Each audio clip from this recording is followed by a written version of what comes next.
चलिए next question start करते हैं। ये क्वेश्चन कह रहा है कि if population of a town is 1,89,000 and 4/9 of them are males. ठीक है, किसी टाउन की पॉपुलेशन 1,89,000 है और उसमें से 4/9 मेल्स हैं। ठीक है, और 50% ऑफ देम आर मैरिड। उनमें से 50% जो है वो मैरिड भी हैं। तो दो प्रश्न पूछ रहा है कि बताओ मैरिड लोगों की पॉपुलेशन कितनी है और उनमें से भी मैरिड फीमेल्स कितनी है।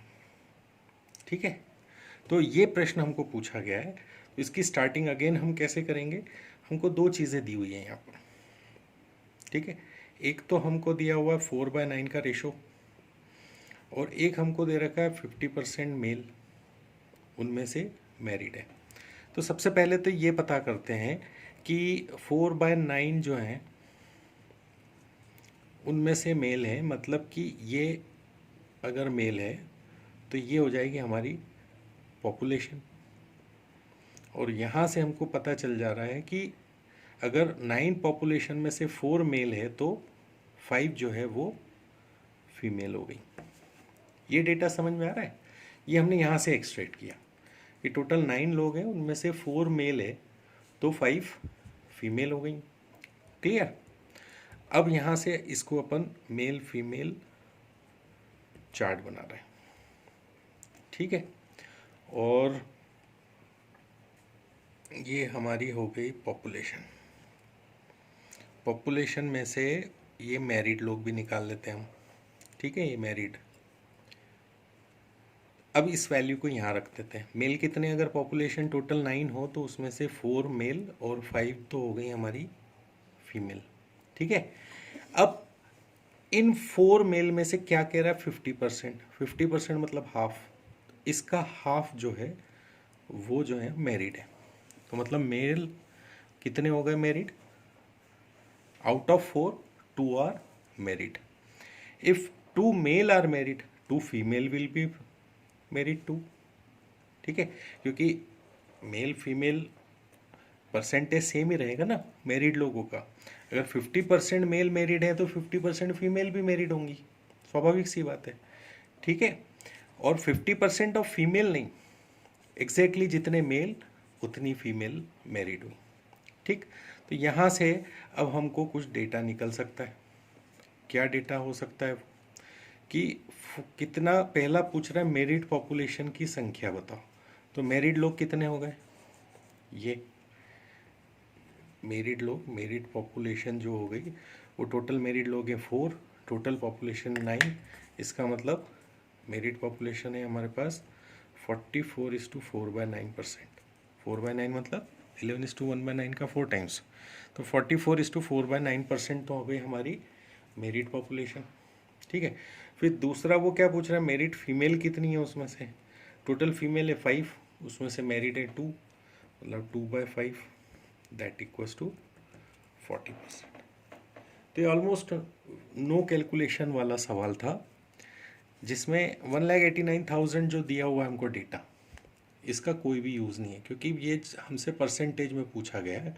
तो जब आपसे परसेंटेज में पूछा गया है क्वेश्चन तो इस डेटा का लगभग नो यूज़ है। ठीक, जब तक कि आपसे एक्चुअल ना पूछा जाए। अगर एक्चुअल पूछा जाता है कि भैया आप ये बताओ मैरिड पॉपुलेशन जो है उसमें से कितने लोग मैरिड है आउट ऑफ दिस 1,89,000, तो हम इसको मल्टीप्लाई बाय 4/9 कर लेते हैं। या मैरिड फीमेल की संख्या बताओ तो हम इसको 2/5 करके और सॉल्व कर लेते हैं। लेकिन हमको सिर्फ परसेंटेज पूछा गया, so there is no use of 1,89,000। ठीक, अब एक नेक्स्ट क्वेश्चन और करके देखते हैं। ये क्वेश्चन देखिए, ये क्वेश्चन कह रहा है इनकम टैक्स जो है वो दो केसेस यहाँ पे दे रखे हैं। ठीक है, दो एग्जांपल्स हम ले रहे हैं। If income tax is increased by 19%, net income decreases by 6%, find the rate of income tax. ठीक है, अब यहाँ पे दो इम्पॉर्टेंट बातें हमको समझनी पड़ेगी कि पहली बात तो जो टैक्स हो लगता है that is inversely proportional to net income.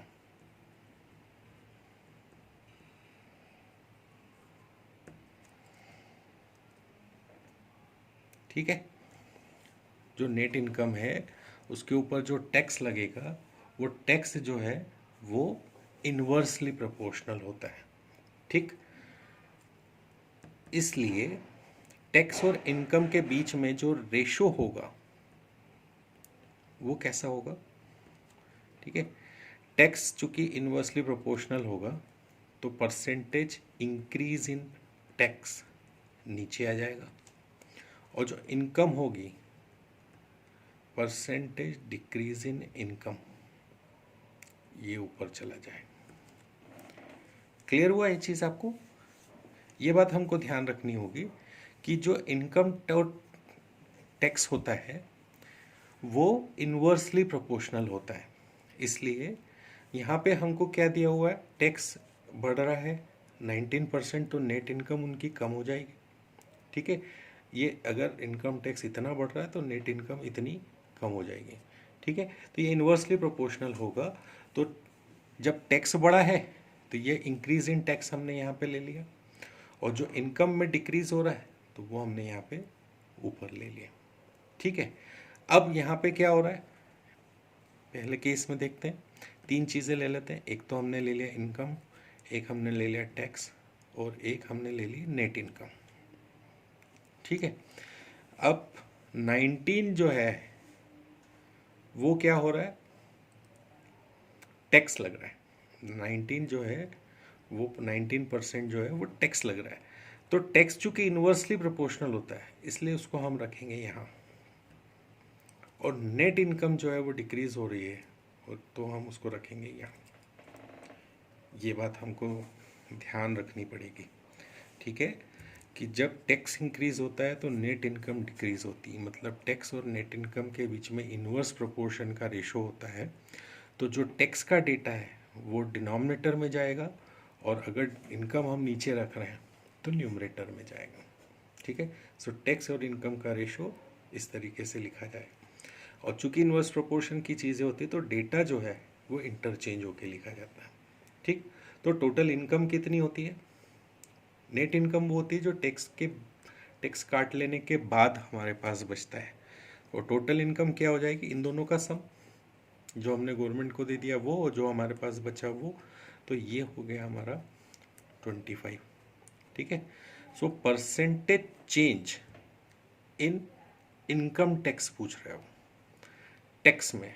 ठीक है, तो टैक्स कितना पे करना पड़ रहा है, 6। ठीक है, और इनकम टोटल कितनी है, 25, तो 6 इंटू 25/100 24%। क्लियर हुई ये चीज़?